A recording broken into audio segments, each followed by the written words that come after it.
Welcome to the Fantasy Football Profit Podcast, hosted by Craig Phillips and Jeff Torrey. Visit us at fantasyfootballprofit.com. And now your hosts, Craig and Jeff. Welcome everyone to the Fantasy Football Profit Podcast. I'm Craig Phillips, joined as always by Jeff Torrey. It's been actually a bit, but we're back together. Here we go. Week 4 NFL. We got some NFL action. We're gonna go through all the games that happened today and tell you what we think. And I don't know. There's some good stuff, bad stuff. I don't know about the football season this year, to be honest with you. It's been interesting. But let's start with the London game right away. This morning, 9:30 a.m. on the East Coast, 6:30 if you're on the West Coast. Vikings win 28-25. The Saints field goal doesn't go through at the end there. That could have brought it to overtime. Kirk Cousins, he had an okay game. 273 touchdown and a pick. The one touchdown went to Alexander Madison, actually, 1 for 15. Big day for Justin Jefferson. He needed that after he had awesome week 1. Weeks 2 and 3, he didn't really show up. Gets 10 for 147 and a rushing touchdown in this one. So it's a big day. And then Dalvin Cook, he gets all the work with 20 carries, but he only turned it into 76 yards. But hey, the volume's there, right? And Adam Thielen, 8 for 72. Thielen's had a couple solid weeks, actually. You know, he was completely written off. I mean, it's not like in PPR, it's a little better than standard here, but you know, it's he's still involved, obviously. He's not just disappearing like people thought last week. He was in double digits scoring. So there we go. There's the Vikings. I mean, that's pretty much just what they do, I would say. They're probably they've won. I'll give them that. They've won. Yeah. They're 3-1, but they need to kind of pull it together. Yeah, pretty much.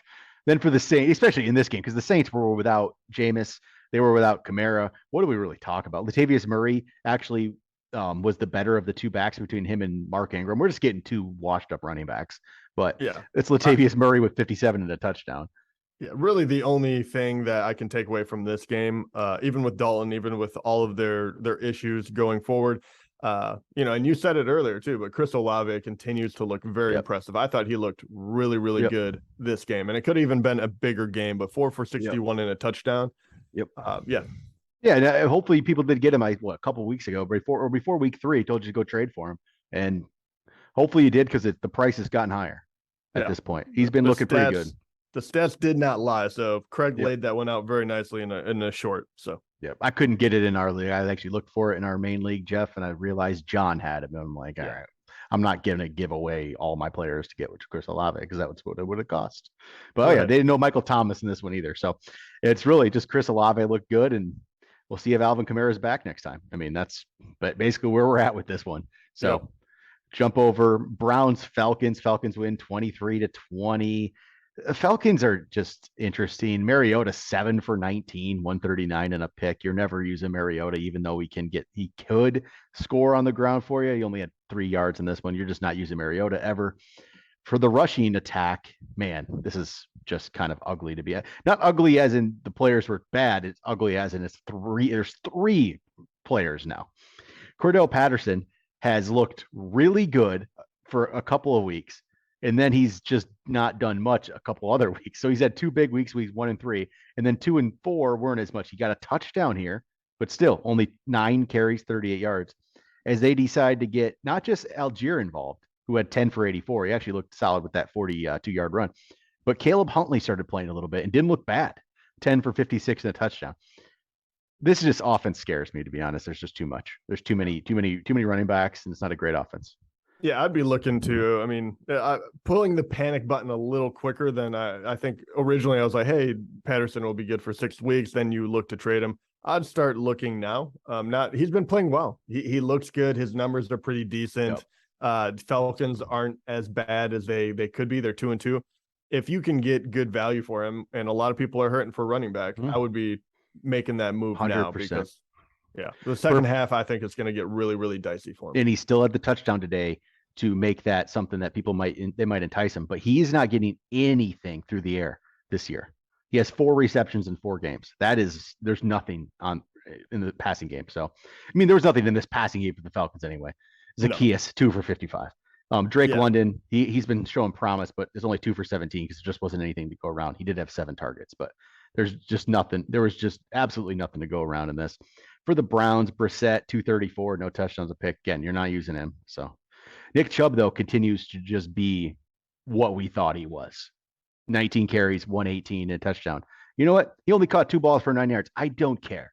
That was the argument against him, right? He doesn't catch anything. Sure. But you know what? He gets 100 yards, a touchdown. I'm going to use Nick Chubb all day.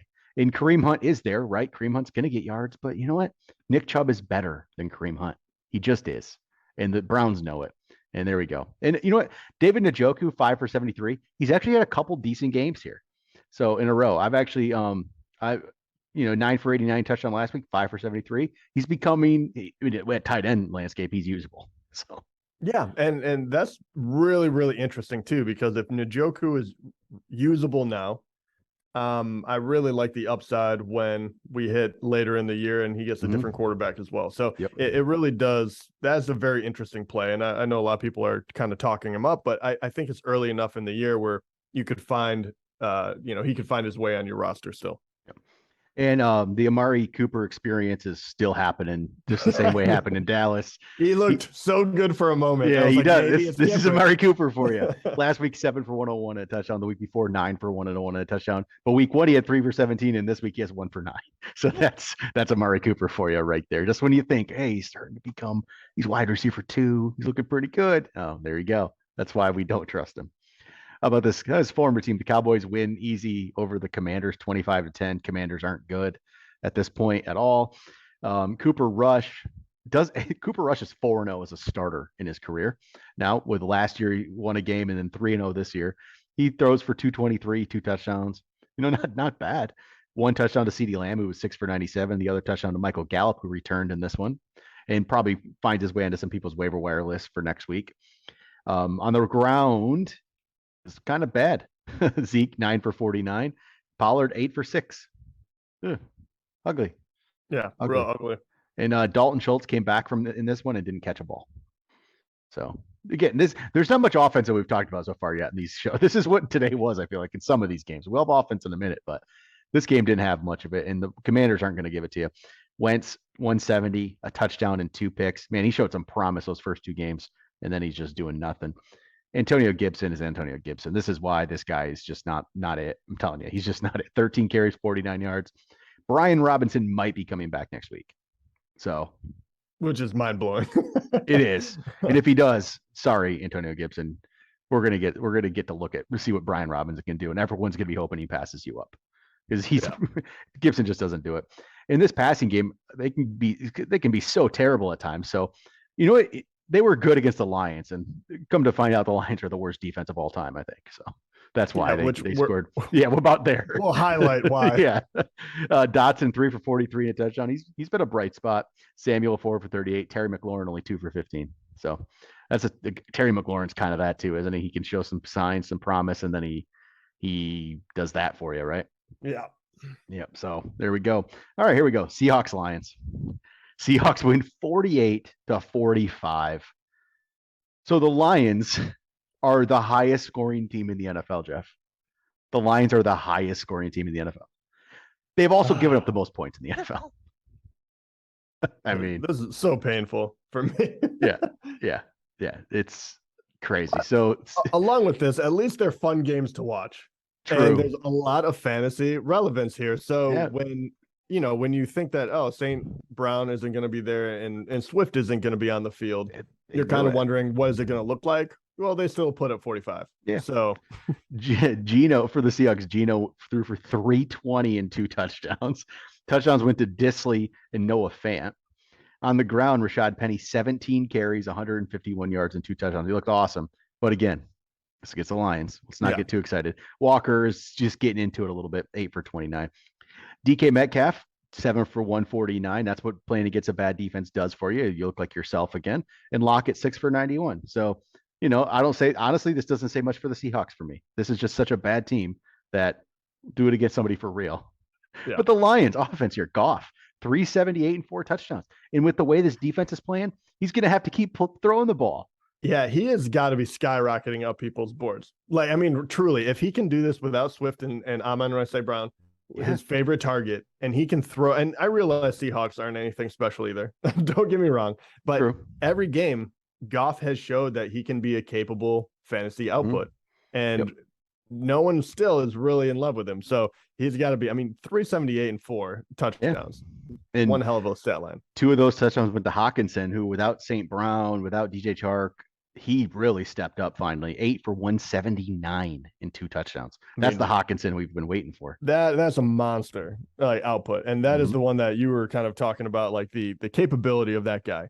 The question is, does he go, like, how relevant, like how realistic is this week in, week out? Obviously not 179. That's ridiculous. But is he a 100-yard possibility every week, even with the guys coming back and possibly, Williams coming off IR here soon? It's hard to say because it seems like St. Brown is used in that role. Like we actually talked about in the preseason, like maybe St. Brown might go down because he only stepped up once Hawkinson was gone. And it looks like this year, just went back to St. Brown. That's who Goff wanted to go to. Maybe it flips a little bit. I don't know if it flips, but Hawkinson just needs to be more involved. He showed it today. This guy's so talented. Get him involved as well. I guess what are you saying? This is a high scoring offense in the league. They can do what they want, right?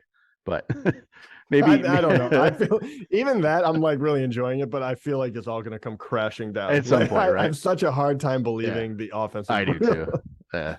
And then say Josh Reynolds had 7 for 81 and a touchdown, and Jamal Williams 19 for 108 and 2 touchdowns. I ranked him top 10 this week, and that's why. If Swift ever got a chance to just be in this backfield, he'd be really awesome. But it's always gonna be Swift and Williams. They're gonna do well both times. Jamal Williams is gonna have a good year, to be honest. He's getting touchdowns. He was already like the 5th back heading into this week, and man, didn't expect that this year. No, he is like, honestly too, and it's even crazier because he's going to be playing second fiddle, but I feel like he is going to play the Connor role of what Connor was for Arizona last year, and that is going to be, he's going to suck up so many touchdowns from getting, because if they keep scoring like this, he's going to have so many goal line carries. Once Swift is back, he's still a flex option for sure. 100%. Without a doubt. All right, let's get back to some more a lot of boring games in the NFL. If I'm being honest. I know. Titans Colts. Titans Colts. Like, come on. I don't care. 24-17. Sorry. Tannehill 17-21, 137, 2 touchdowns. 137. 137. What happened in Indianapolis? What happened? Oh man, it's going to get even worse. It's going to get ugly real quick. So Tannehill, I guess he just dumped it off all game. Derrick Henry played very well. This, more of Derrick Henry like we, come to expect in the past. 22 carries, 114 and a touchdown. The touchdowns went to Robert Woods and Cone. I don't know who that guy is. Okonkwo. Yeah. Okonkwo. His first name is. He's a tight end. He's a backup tight. He's a backup tight end who had 1 target before today. So we're not going to worry about that touchdown. Treylon Burks was hurt in this one. It doesn't look like that's going to happen anyway. And it's just, I don't want the receivers in this team. Derrick Henry is the only player I want from this team. And that's without a doubt. And for the Colts, Matt Ryan, 356, sure, 2 touchdowns, but only scored 17 points. Mo Alley Cox gets both of the touchdowns, 6 for 85. Michael Pittman, only 3 for 31 in this one. He's been playing pretty well, and then he just doesn't get anything here. Jonathan Taylor goes 20 carries for 42 yards in this one.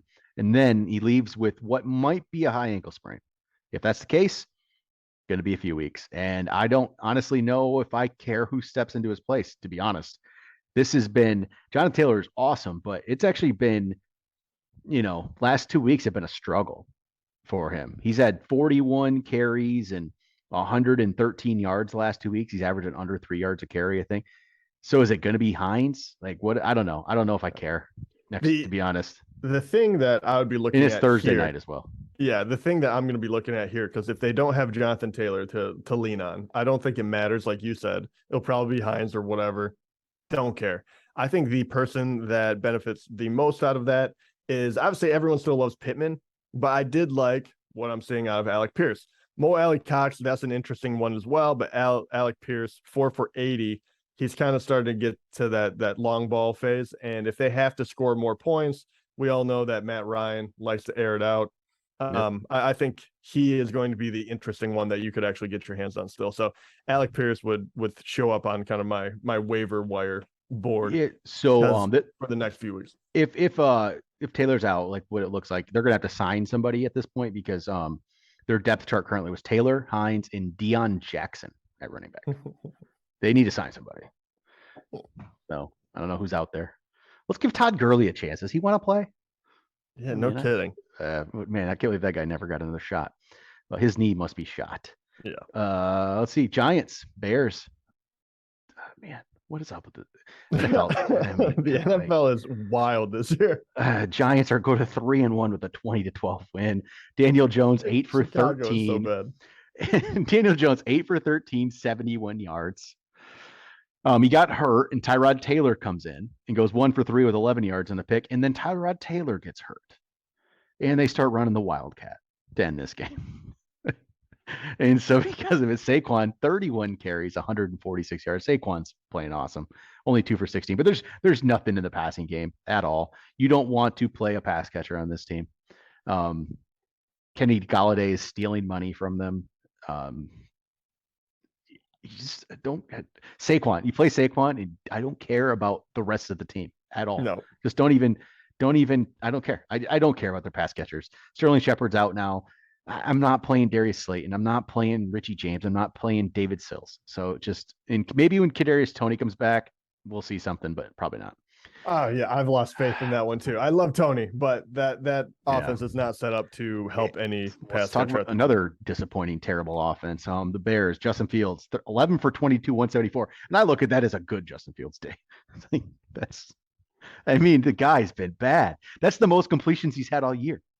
Do you know that? That's not a joke. I actually didn't know that. No. That is the most yards he's had, and that's the most completions he's had. In the first time he didn't throw a pick. That is a good Justin Fields. I feel bad on this for year. Him. These are Justin Fields games: 8 for 17, 121, and a pick, or 2 touchdowns and a pick. 7 for 11 for 70 yards and a pick. 8 for 17 and 106 and 2 picks, and then this 11 for 22, 174. But he fumbled. So brutal. Yeah. Brutal. Khalil Herbert. 19 for 77. Solid, okay day. Mooney caught a big pass. He finally is involved a little bit, but it's just there's not enough. This passing game is so bad. Mooney's never gonna matter at this point. 4 for 94. So if you did play him, like you're that desperate, which you might be, some situations, sure, you got an okay day. But again, we just went through this game, and the only players I want are Saquon and the Bears running back, probably. Yeah, whoever is in that slot at the moment, and that's it. All right, let's go to Eagles. That's just ugly football. Eagles, Jaguars. Jaguars jumped out to a lead, and then Eagles just kind of rolled from there and played really well. They're just a really solid team. This wasn't a good passing day for Hurts. 16 to 25, 204, no touchdowns and a pick, fantasy wise there, but he did rush for a touchdown and 38 yards, so he keeps going. But Miles Sanders, what a day here! 27 carries, 134. And 2 touchdowns from Miles Sanders. Then he catches 2 balls for 22 yards as well. So Sanders has been, okay. Like last week wasn't great, but the weeks before that were 80 yards and 96 yards. So he's been solid, and the Eagles are a good team, and they're going to run the ball a lot. And there was no Boston Scott, I think, in this one either. So they're just giving Sanders a ball. So he's definitely running back 2 territory for the rest of the year at this point. At least for the time being, he is. He's definitely outperformed his draft rank, and he's going to probably keep doing it. So I would agree with you. I do think that this one has the kind of volatility in it. We've seen Miles Sanders have flashes, and other people take it. And Jalen Hurts is obviously going to be the primary runner every once in a while. But I think you're absolutely right. I think he's finally living up to a little bit of the hype we heard about him like 3 years ago. True. AJ Brown, 5 for 95. Goddard, 5 for 72. Devonte Smith, 3 for 17. He just joins this list of players that look awesome some games and don't do much the next couple games. So he's had last week, he was 8 for 161 and a touchdown. The week before, he was 7 for 80, pretty solid. But week 1, he had no catches. And this one, he goes 3 for 17. So he has flashes. He has talent, but it's not going to be there every week. Jacksonville. All right. Lawrence, 170. It was 11 for 23, 174, 2 touchdowns and a pick. Not great, right? But can the James Robinson people please get off my back and stop yelling at me that I'm ranking him too low every week? Because I'm not. If you looked at the advanced stats, I don't have him in front of me, but he isn't as good as you think he is. He had a couple big runs that have boosted his numbers. The guy 8 for 29. He's just not that guy. I'm sorry. I don't care. I'm going to be a James Robinson hater for the rest of my life, man. I'm just, and the James Robinson fans are causing me to do this. Everyone gets so upset with me every time that I rank James Robinson lower than they want. He gets the biggest reaction, I think, like out of any player. It's crazy to me. Cordell Patterson gets some of that, but it's like James Robinson almost all the time. It's kind of crazy. I put him at 20th this week, and someone was like, J-Rob at 20? Like, what are you doing? Somebody else wrote Patterson at 15 as a joke. Yeah, he should have been 30th. Like, come on, people. It's another one. Oh, yeah. I'm taking James Robinson over a lot of these running backs. Okay. Good luck. Yeah. Good luck. Especially, you're playing Philly as well, which is even another thing. But he's fine. He's fine. He's fine. He's fine. He's going to have some good weeks, right? But he's not this sure thing. Plug him into the lineup, running back 2, and he's always going to perform for you. No one's really that right now. It's not James Robinson for sure. Then ETN he's gonna be involved. 8 for 32. I'm not saying ETN's looking great either. This isn't he is not. Yeah, no. This isn't a ETN thing. This is just I'm not a big James Robinson fan. Yes, but they both had 8 carries today. In a close matchup, if you will, and they weren't really passing the ball well either. So it doesn't bode well when they play good teams. But Jacksonville they're kind of out punting their coverage at the moment. They're playing better than we would have expected to. So I don't know. I don't think you learn a whole lot from Jacksonville on this one. I think Eagles, I don't know. This game is another one where I kind of look at it and Philly did what they needed to do to win, but I do think this outside the norm.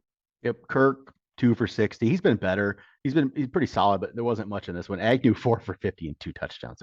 That's interesting. How about Jets Steelers? Jets get a win here. Another come from behind last second win here, 24-20. Zach Wilson comes back. Not much here for him really, but I'm still interested in Zach Wilson, to be honest. Like, not as a fantasy prospect. I'm curious if he can get better. So he goes 18 for 36, 252, a touchdown, 2 picks. He caught a touchdown actually too from Braxton Berrios. The thing I like about this game, taken away from this game, is Breece Hall has taken that job, I believe, at this point. 17 carries, 66 yards, and a touchdown, 2 catches for 12 yards. He had 6 targets again. He's getting a lot of targets as well. And Michael Carter was 9 for 15. So Breece Hall is starting to take this backfield over, and I think he's going to continue to. And he's not setting the world on fire with it, but he's clearly becoming the guy, I would say. Garrett Wilson, I wish he would have stepped up more in this one, only 2 for 41. Corey Davis was 5 for 74, a touchdown. Elijah Moore, 3 for 53. I think Garrett Wilson's the most talented of the receivers in this group, but there's a lot of them. There's a lot of decent ones. Corey Davis is a good player. Elijah Moore is a good player. It's going to be, you're going to have weeks where, in Braxton Berrios, I think is a good player, to be honest. There's a lot of weeks where there's a lot of guys that can throw the ball, but I don't know. Something about the Jets I'm actually slightly interested in. I'm going to see if they can grow and get better. I'm not saying they're there. I'm curious if they can get better. They're a young team, and they do have a lot of really good pieces. And I think you're absolutely right. Like Zach Wilson this year, no, but I still believe that he has the capability in years to come to be a viable QB in the NFL. And if he has all of this help around him, he has arm talent. He has a lot of things going his way. So I think that Jets actually could be there. There's a lot of people here that I am still watching to see who is worthwhile, like as I'm streaming, or who to pick up, who's going to be the guy, because everyone's battling it out at the moment. So that is a fun team, actually. Go figure. Right. Steelers.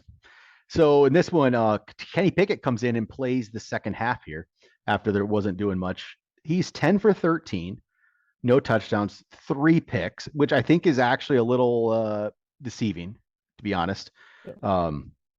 One of them was a bomb he threw, and actually I think it was on the hands of Claypool and ended up being tipped and picked. Another one was tipped and picked. I can't remember what the third one was at this point, but those were his only 3 incompletions, were the 3 picks. Yeah, he throws a very catchable ball. It's interesting. But I don't know if he's going to be the starter next week, but there's some promise, I think, with him yet.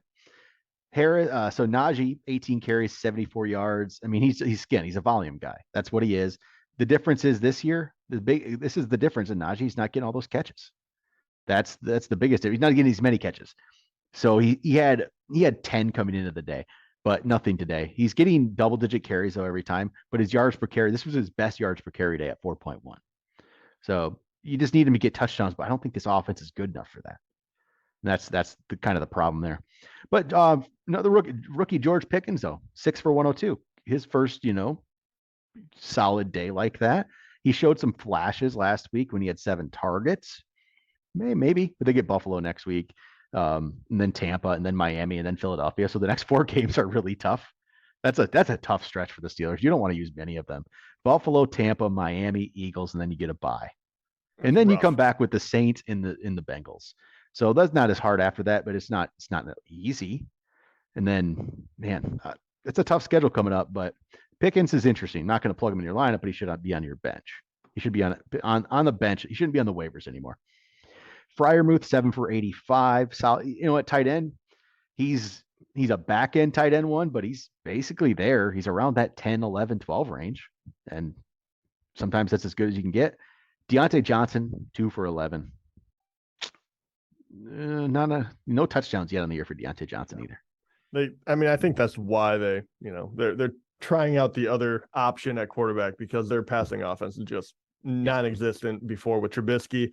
Even if you're throwing picks, at least you're giving it a chance, because before that it was all Najee and defense. So we'll see. How about Bills, Ravens? Bills win this one 23-20. They were down 20-3 at one point. Lamar threw a pick in the end zone on, I don't know, 3rd and goal. It was 4th and goal. It was 4th and goal. They threw a pick in the end zone. The problem is it was 20-20, and it's 4th and goal, and it's like 4 minutes left in the game. Just get the points and go ahead. I didn't understand it, and they lose by 3.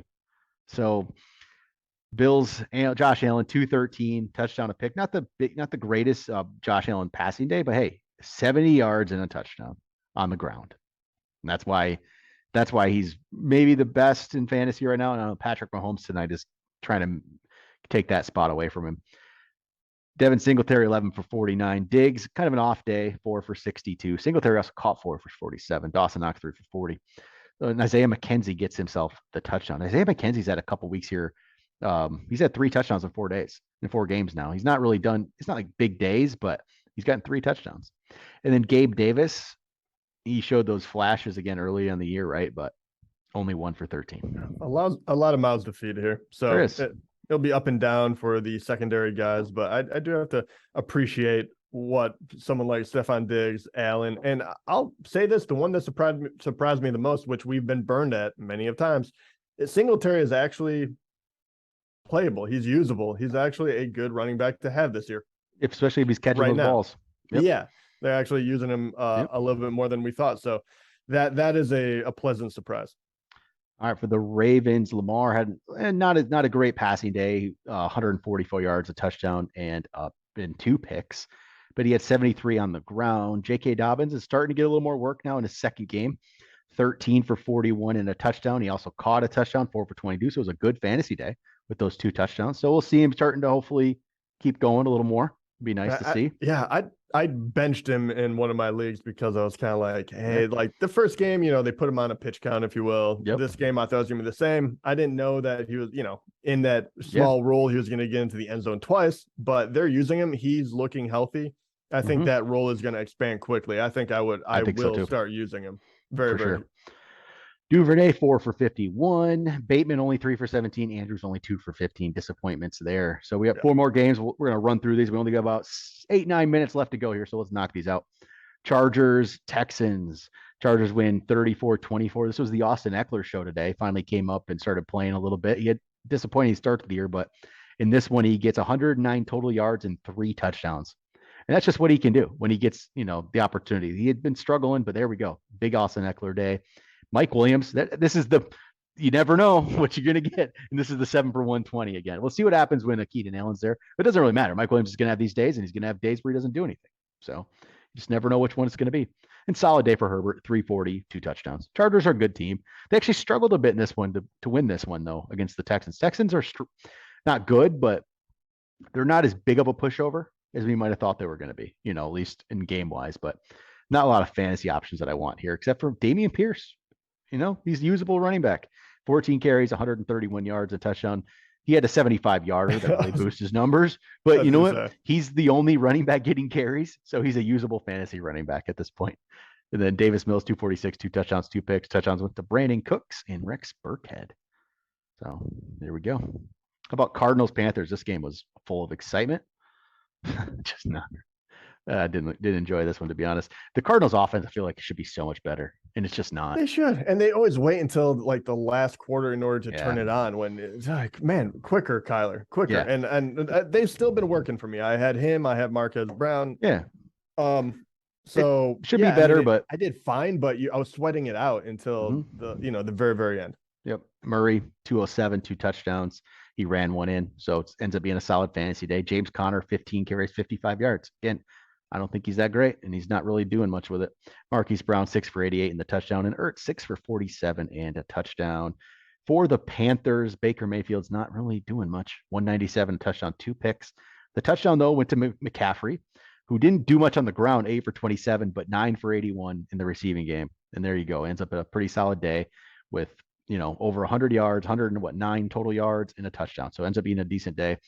DJ Moore, 6 for 50. It's just going to be a struggle this year with this team for DJ Moore. Yeah, I feel bad for him. Like, we joked about him catching 4 touchdowns. Is he going to be, that same thing? I think it's going to be about the same. Yeah, I think it is. I thought he was going to be better, but I guess I thought too much of Baker. Yeah. Packers win in overtime over the Patriots, 27-24.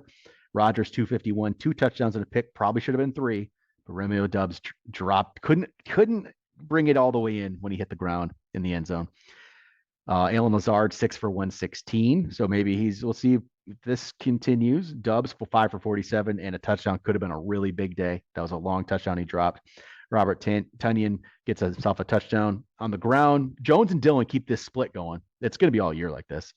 But Jones has been the better back of the two this year. He's 16 for 110 and Dillon 17 for 73. But they're both going to get carries. Christian Watson, though, got a rushing touchdown. So, hey, like to see more Christian Watson. And I would too. Patriots, they started Brian Hoyer because of the Mac Jones injury, and he leaves with, I believe, a concussion. So Bailey Zappe, what? I don't even say his name. I didn't watch. I didn't see much of him. I was watching every time I watched, it was the Packers with the ball. I felt like, but he was 10 of 15, 99 and a touchdown. So, okay, he did get the touchdown though when they were clearly delay game. It was a clear delay game, and they get the touchdown to Parker, who goes 2 for 24 on the ground. Both backs are good. Damian Harris, 18 for 86 and a touchdown. Stevenson, 14 for 66. That's what they're going to do. Yeah, I feel like watching these teams mirrored each other so well. Besides for Aaron Rodgers is Aaron Rodgers, so they end up getting but very good defenses. The running game is strong. No one knows who to throw it to yet.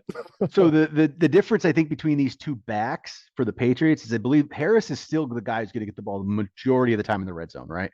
That's what it feels like. And then Stevenson's the third down back. That's basically how it seems to be. They first and second down when they're driving, it could be either one of them. I think when they get closer to the end zone, it's going to be Harris, and then Stevenson's going to be the guy in third down. And that seems to be how the breakdown is happening. So Harris probably has more touchdown potential this whole year, but they're good backs. They just really need to use that and just keep running the ball. So, and they that's what they got to do. And they lost this one, but to play at Lambeau with your third string quarterback, rookie 6th rounder, it's not bad. Yeah, they actually looked pretty good. I gotta give them a lot of credit. It was actually kind of an entertaining game, even though it was a little of a grind. Yeah, it was at times. But... I saw most of the end of it, and it was a decent ending, decent game. Like Packers just don't have receivers really yet. There's some. They're just not that. They're okay. Yeah. And I really do think that they're heading towards. I think by the second half of the year, I think that will change a lot. Doubs has really shown a lot. Yep. If he can take one more step, he's going to be great. Lazard seems like he's going to be the guy that you can count on for a certain amount of yards. Mm-hmm. And then Christian Watson looks right now to be the wild card where they want to get him involved. They ran with him. They're giving him a different type of role. And if he kind of catches fire, you could have some really interesting wide receivers to play with the second half of the year. And then final game for us, Raiders-Broncos. Raiders win 32-23. Broncos better offensively, but they just still can't get the win. Raiders get their first win of the year. Carr threw for 188, no touchdowns, no picks. Devontae Adams was 9 for 101. So they got him involved in this one. It was all Josh Jacobs, though. Didn't really see that one coming, but great day for him. 28 carries, 144 yards, and 2 touchdowns. again, another guy we might have undervalued a little bit if he's going to play like that. He's going to get that many carries. And he also had 5 catches off 6 targets for 31. So if you're a PPR, it's even more. But really solid day.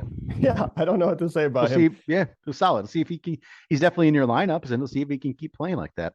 For the Broncos, Wilson threw for 237, 2 touchdowns. So it was better there. Thank the Lord. And they went to Judy and Sutton, who basically had identical stat lines. Judy 4 for 53 and a touchdown. Sutton 5 for 52 and a touchdown. And Hamler actually gets more yards than him with his 1 catch for 55. But the ground game, this is the bad story here. Melvin Gordon, his first carry basically of the game, he fumbles it, and he was out for most of the game. I think he did come back. I believe he I'm not sure if he came back. Yeah. I thought he came back when Devonte went down for a second. It was mainly, Devonte could have a bad knee injury. We don't know. Last I heard, could be a serious knee injury. Might not be good. We'll find out. Yeah. It says Williams is believed to have suffered a serious knee injury. So doesn't sound good. When you hear that, it's not good. Yeah. So Mike Boone, he comes in, he's 3 for 20. I don't know what's going to happen. Melvin Gordon might take a step up. Mike Boone probably becomes involved. Not good though for Javonte Williams, and doesn't sound. I mean, if we're going to guess, it's probably ACL. I don't know that for sure, but when you hear serious knee injury, it's usually what it is. No, it's not. And this year is not the one you want to do it for as well. He just never really got going. It is not a good place to end. So I hope that is not what we think it is. But all right. That'll do it. Week 4 of the NFL season. We'll be back next time. We'll get a quick little waiver show out for you guys next day or two, probably on YouTube. So if you're listening to the podcast, go to youtube.com/fantasyfootballprofit. Check it out. We'll have some quick waivers. Not a lot out there, so we're not going to make a whole thing out of it, but check it out. We'll have some picks for you. But that'll do it. Talk to you guys next time.